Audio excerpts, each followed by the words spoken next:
Hello, and welcome to Around the Political World with John Rothman. I am your host, John Rothman. If you're a fan of the show, make sure to hit the follow button on the top right of Apple Podcasts, Spotify, or wherever you are listening at this very moment. When you hit follow, leave a review or share an episode with a friend. It helps other people discover the show, keeps us going. As I like to remind you each and every day, it expands our base. How does one unpack the events of the last 72 hours? That's the question I had to pose to myself this morning. So I want to approach this on several different levels. The first question you have to ask is, was the calling out of the National Guard by Donald Trump necessary? Well, it depends who you listen to. If you believe Donald Trump and his administration, the answer is yes.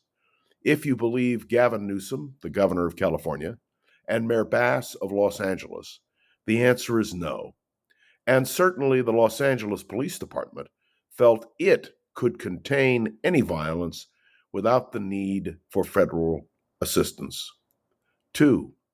Was the calling out of federal troops, that is to say, the nationalization of the National Guard, really necessary, or was it a political move by Donald Trump? That's a question which will be debated roundly by many on all sides. But the simple truth is, this was an exercise of presidential power. That was the point. Donald Trump has pledged to make sure he cracks down on illegal immigration. But more than that, he's pledged to cleanse the country of all of the people he believes should not be here, who claimed immigration rights or protection. And so we now have a standoff. Gavin Newsom, the governor of California, has said to the head of the Department of Homeland Security, "Come and arrest me." And there is a third question which needs to be asked. Will this help Donald Trump in terms of the polls? And the Snap poll that I heard this morning on CNN indicates that the American people, by a slight majority, approve of what Donald Trump is doing. How will this unfold in the days ahead? Particularly because the administration is now going to face legal challenges. We are told that today there will be court filings opposing what Donald Trump has done. These are serious questions.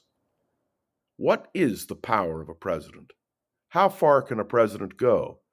And what happens if a president uses the power of the presidency to make the policy that that president advocates a reality?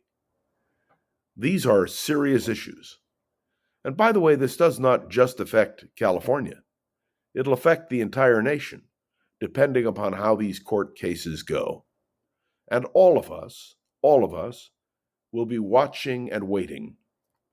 There are those who believe that what Donald Trump is doing now is an overreach. That if the governor and the mayor both say we don't need your help, if the judgment is made that because there was help provided, willingly or unwillingly, that the simple fact is for every action, there is a reaction. And the reaction against what Donald Trump has done is spreading. And this is something we have to understand. The separation between what is necessary and what is politically expedient. If we are talking frankly, we understand that what Donald Trump is doing is trying to make an example of Los Angeles. But this could affect any city or any state in the United States of America. Because the growing opposition to the tactic, and that's the key here, the tactic that Donald Trump and his administration are using is creating more and more opposition. Remember that those who began the protest in Los Angeles started peacefully. And we all know, because we listened to all the news accounts, that the point was that it was peaceful until two things happened. Donald Trump took his action, And those who advocate chaos, well, they took over as soon as night descended. There is a simple truth, which I articulated a moment ago. For every action, there is a reaction. And what Donald Trump is doing now, I believe, is provoking reaction in order to justify his actions. Now, when this goes to court, and it most assuredly will go to court, what will the courts do? Will they restrict a president's power or not? We've talked about this in other podcasts, and I reiterate my belief that Donald Trump is taking advantage of the powers of the presidency. His conduct of the presidency is clearly irresponsible, and this is creating a number of major questions. Let me point out that the travel ban that Donald Trump has imposed is set to go into effect today. And who are the nations affected? It's very important to understand what this president has done because it is without precedent. He is banning travel to the United States from Afghanistan, Chad, Equatorial Guinea, Eritrea, Haiti, Iran, Libya, Myanmar, the Republic of the Congo, and Somalia, and Sudan, and Yemen. And he is placing restrictions on travel to the United States on Burundi, Cuba, Laos, Sierra Leone, Togo, Turkmenistan, and Venezuela. Let me ask you a question. How were these countries selected? Some say it is because the people who come from these countries have overstayed their visas. But do you notice they all have something in common? They are all countries that could be termed third world. And the very statement that we are hearing from Donald Trump, we don't want them. By the way, the exclusion of Afghanistan's has angered some of us who believe that we owe the Afghanistanis a debt of gratitude.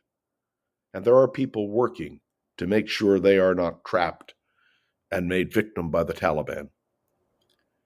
There are so many issues which we are confronting, but it all boils down to one person, the President of the United States, Donald Trump.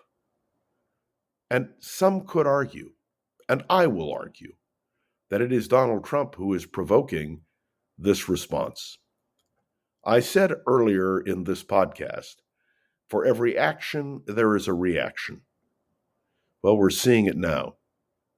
And that reaction will grow as the days go by, unless something changes. If I were President of the United States, I would have consulted with the governor of California and with the mayor of Los Angeles, and I would have talked to them and said, what do you think? Because I would have wanted agreement when you deploy the National Guard. Clearly, this was more than a security concern. This was a political decision.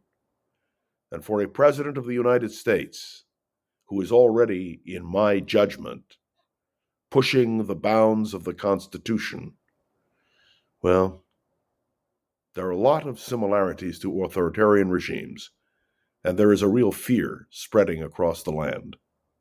Make no mistake, the fear is real. And the result of what Donald Trump has done, well, we're going to find out, aren't we?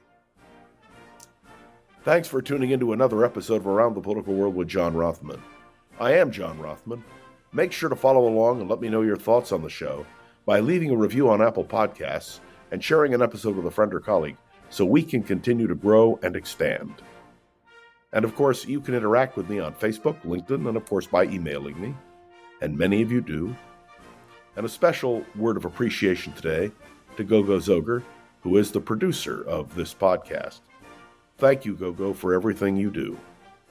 I am John Rothman, and you are listening to Around the Political World with John Rothman. See you tomorrow.